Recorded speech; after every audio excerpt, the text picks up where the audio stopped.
Hi, my name is Vincenzo Lomonaco and I am an assistant professor at the University of Pisa.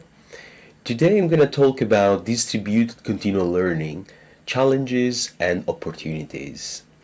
So first of all, I'd like to thank the main organizers of this event for the invite, and I'm sorry if I couldn't be there in person or rather virtually. But for different time zones and time strains, I'm sending this recorded message instead. So I'm really excited to talk for this workshop on continual learning and adaptation for time evolving data. And so before starting, let me also say that if you're interested in these topics, you may want to check out the official nonprofit research organization, Continual AI, which I'm the president of, and that is pretty much involved in the development of open source projects and dissemination didactic material on this topic. So if you're interested in this research area, you may also want to check out the, let's say, open access course we are currently releasing on our YouTube channel. So coming back to the main talk that I'm going to give today, I wanted to start by looking at how continual learning is currently viewed and possibly discuss about the issues and limitations, or rather missed opportunities in our current view, let's say agent-centric view of continual learning. Then I will discuss with you about possible a new paradigm for continual learning, which I call here ExML continual learning.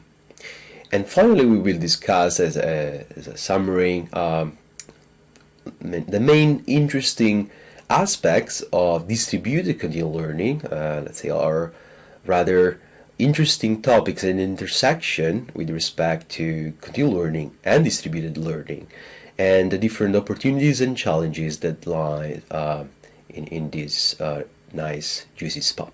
So let's start from the current view of continual learning. So as you're probably aware of, continual learning is all based on the idea of moving away from this very rigid separation between training of offline and deploying a model with frozen learning capabilities, and moving towards a smoother way of learning where we constantly update our biased understanding about the external world, always improving and generalizing over time, and exploring, let's say, the huge space possibilities we would like to model only locally and when we need it.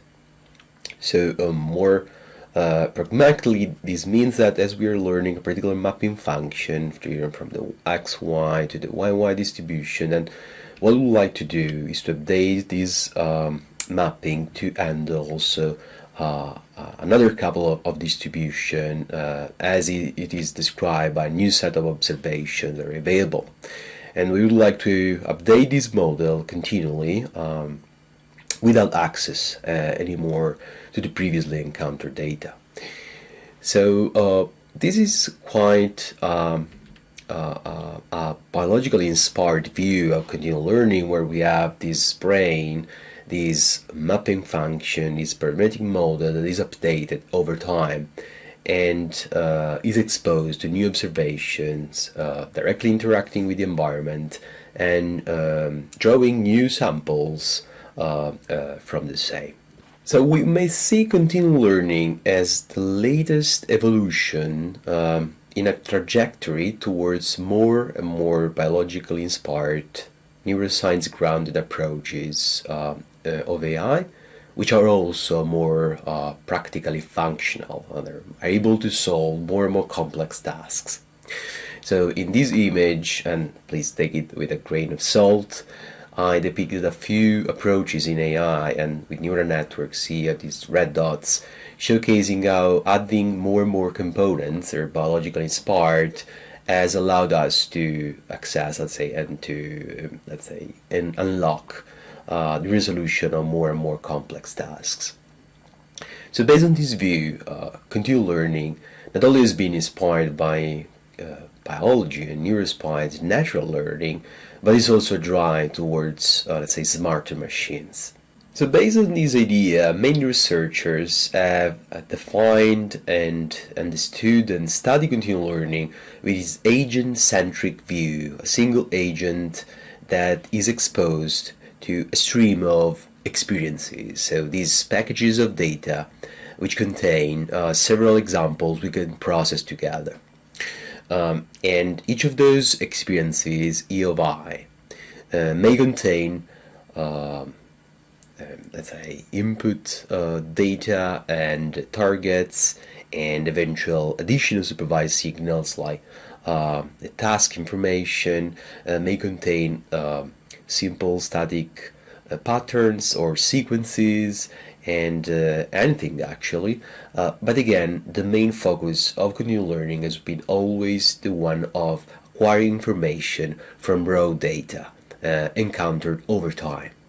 Okay, so if we had to define a continual learning algorithm today, we could do it as follows. So we could define it with the following signature. A continual learning algorithm that processes the stream of experiences from E1 to En should be able to start from every step, should start from the previously learned mapping function f of I minus 1, and given a set of examples related to the current training set, related to the current experience of data that is processing, and possibly with an additional external memory in which we are allowed to store representative examples from the past, as well as a task supervised label, T of I, should be able to update this prediction model to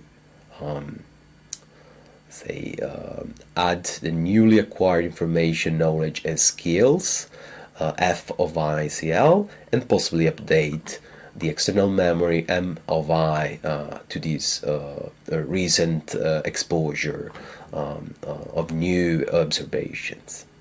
And overall, the objective of a CL algorithm would be to minimize the loss L of S over the entire stream of data. So L of S can be defined as well as the sum over all the possible losses at the experiences level. And based on this very, let's say, simple definition of continual learning that we're going to use next to discuss about a possible alternative paradigm, researchers has mostly focused on a set of desiderata that clearly go towards natural learning, or more a biologically inspired learning approach and paradigm, where we don't use replay or as little as possible, especially not from the input data. This is very implausible in terms of biology and neuroscience. The idea that continual learning should be rather bounded in terms of memory and computational resources, as the human brain, for example, and other relevant biological learning systems. They should be mostly unsupervised or with little explicit supervision about the data distributions and the task it is facing, and should be mostly online. That is, should be frequent. A continual learning model should be frequently updated, possibly after the exposure to each single pattern in a stream of temporary coherent data. However, I believe that we are now at a fork in the continual learning road, in the continual learning path, where we may go down and continue following the path of bio-inspired continual learning, or start a completely different path in which we do not try to stick to the main limitations of biology, and we start thinking about the really advantage of distributed computation. And I think that this path has not been really addressed in the recent past of continual learning, but should become rather fundamental for the future of it. And let me start by explaining why. So if we start to depart from this agent-centric view of continual learning and we consider instead a multi-agent distributed setting, then a number of possible issues and missed opportunities start to take shape. So first of all, continual learning should reuse knowledge from expert models, such as personalized models and large pre-trained models that are already available for us.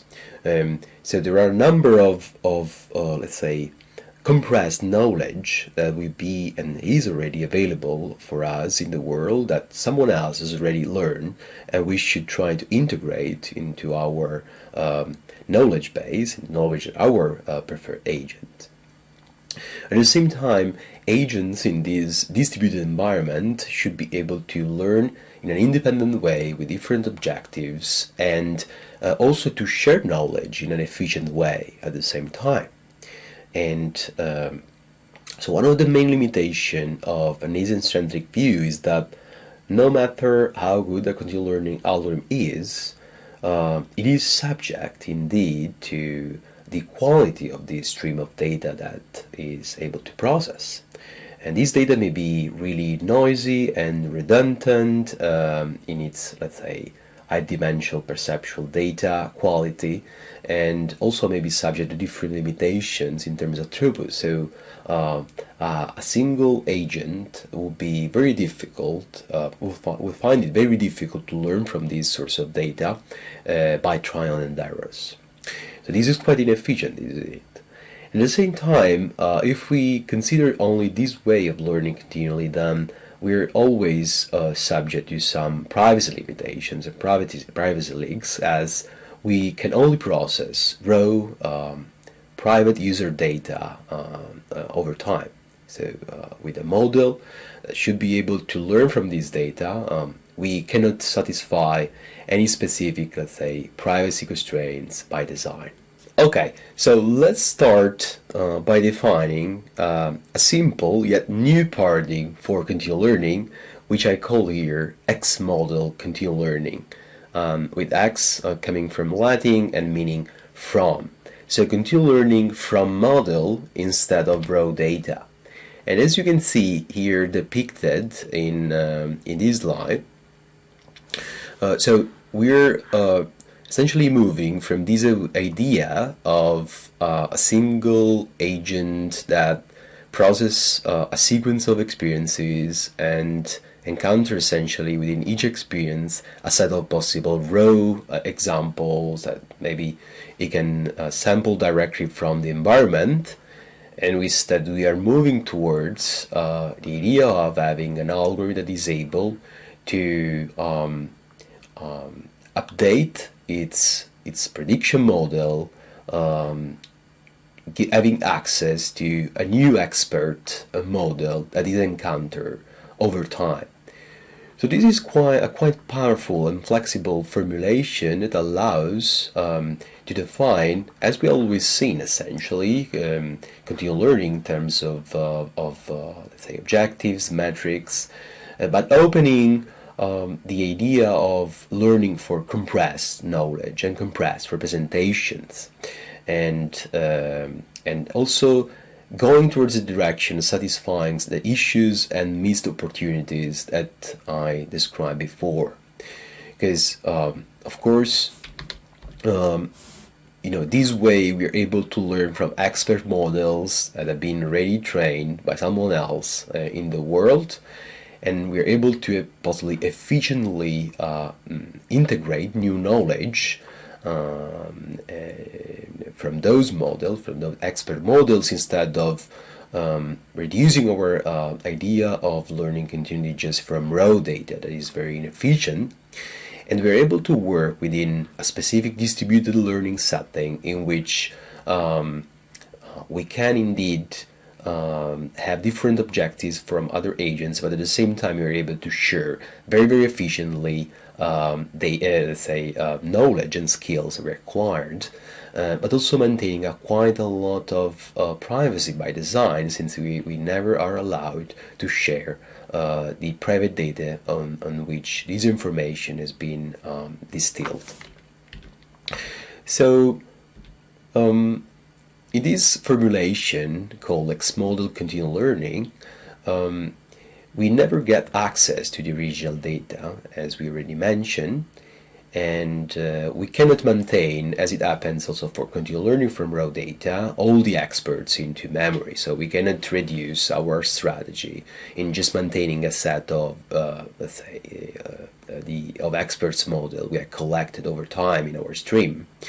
And what we are allowed to do is to maintain still an external fixed memory buffer in which we can store generated examples or auto-distribution examples that we can use for different purposes we're going to see next. And this approach opened the doors to efficient on-demand integrations, or what I call neural skills, like kind of a matrix situation. And this allows us to achieve a bit more privacy by design, where again, we never share private data, which can stay on the source device. And so coming back to the previous formulation of continual learning based on the continual learning algorithm signature, in this case we can define ExModel continual learning algorithm being able to process as we already discussed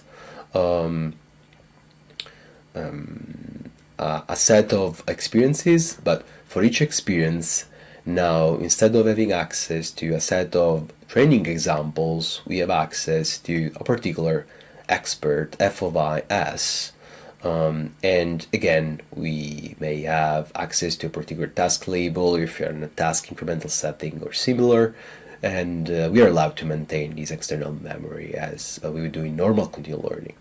And the update of the ExModel method, continual learning model, is the same as would happen in the standard continual learning setting. So it is quite aligned with the previous formulation of continual learning, but in this case we don't have access to the actual data, but only to this stream of experts, or models ready trained on different set of data.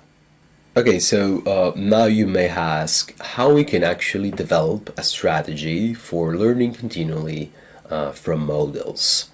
And so in this recent paper, ExModel, Continual Learning from a Stream of Pre-trained Models, we are going to release very soon on Archive. We started to think at different methods that could do this. And so we believe that data-free distillation is a quite elegant way to merge different pre-trained models in a consolidated one. That would be our continual learning model.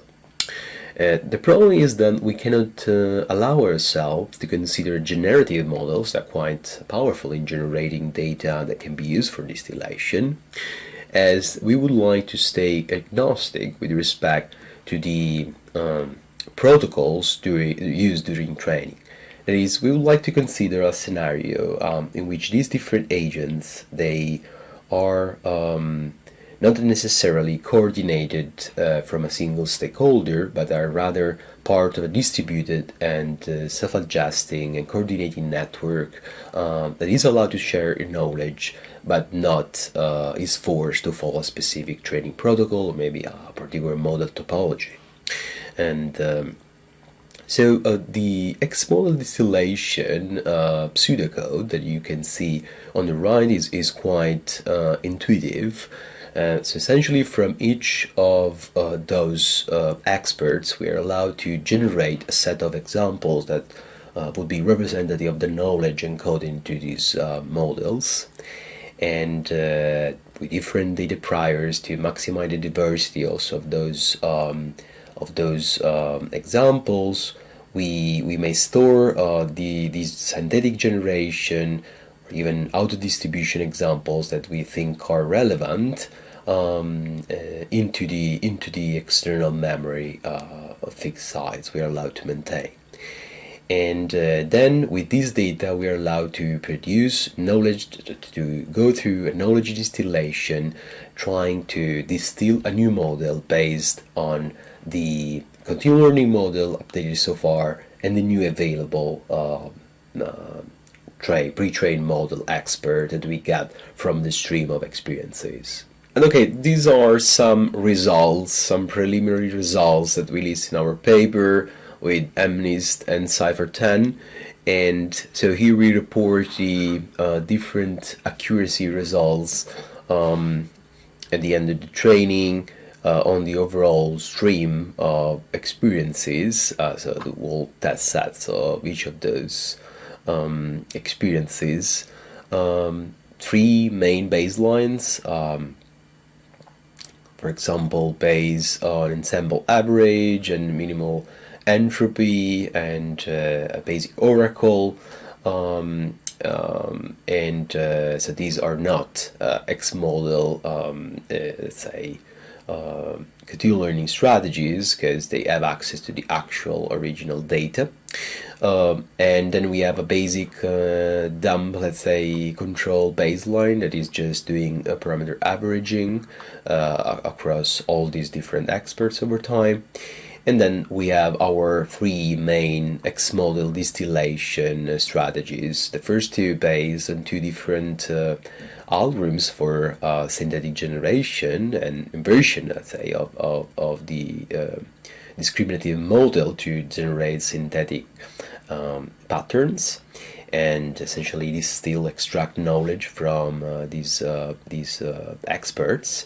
And finally, a third X-model distillation strategy that is using as auxiliary data taken from similar distributions. So for example, for MNIST, we use Fashion MNIST, and for Cypher 10, we use Cypher 100.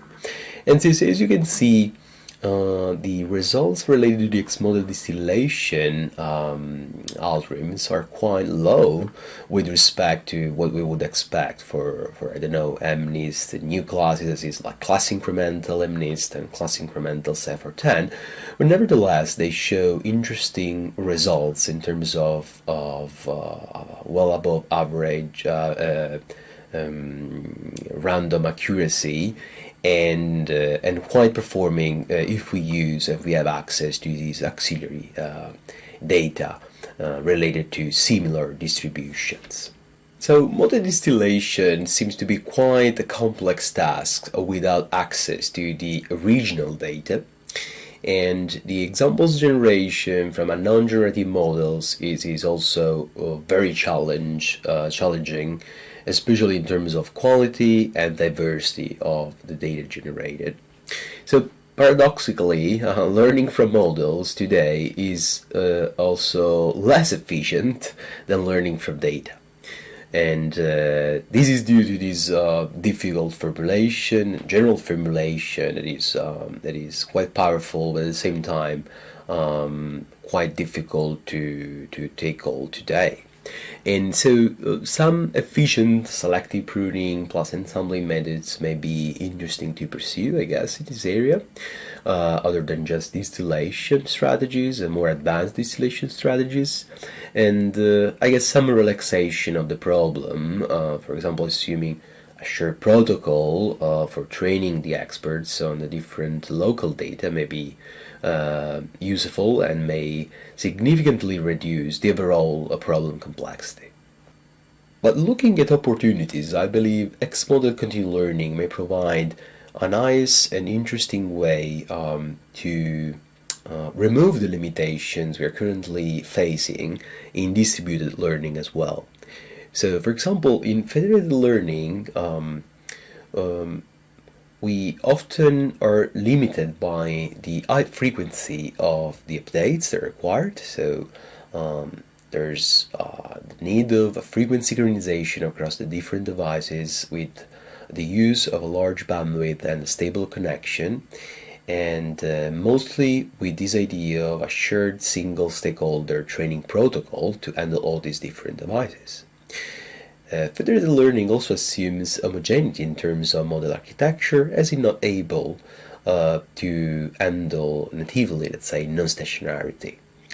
But what's interesting is that if we think a bit more of it, federated learning can be seen as a constrained version of X-model continual learning, where essentially the stream of models is just the model generated from the different federation of devices, and we assume that these experts are generated repeatedly also from the same devices.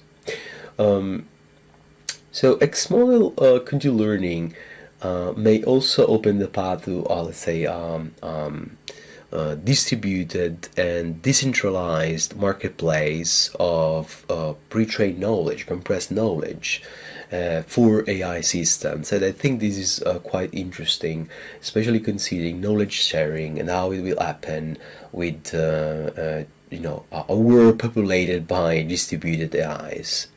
And finally, I want to stress the fact that I believe that X-model continual learning may provide a starting and let's say a first step towards distributed continual learning machines that I think is poised to become the let's say principal way of learning continually, as we often do as humans, right? So we do not learn from trial and errors, but we use the internet, we use the books to learn directly from compressed knowledge. And in terms of machines, we can really leverage these and go beyond the limitation of biological learning systems. So with this, I want to thank you so much for your attention, and I open to some of your questions. Of course, you can directly send me a message, an email at my official email account, vincenzo.lomonaco@unip.it. Thank you so much, and I hope to see you in person next time. Bye!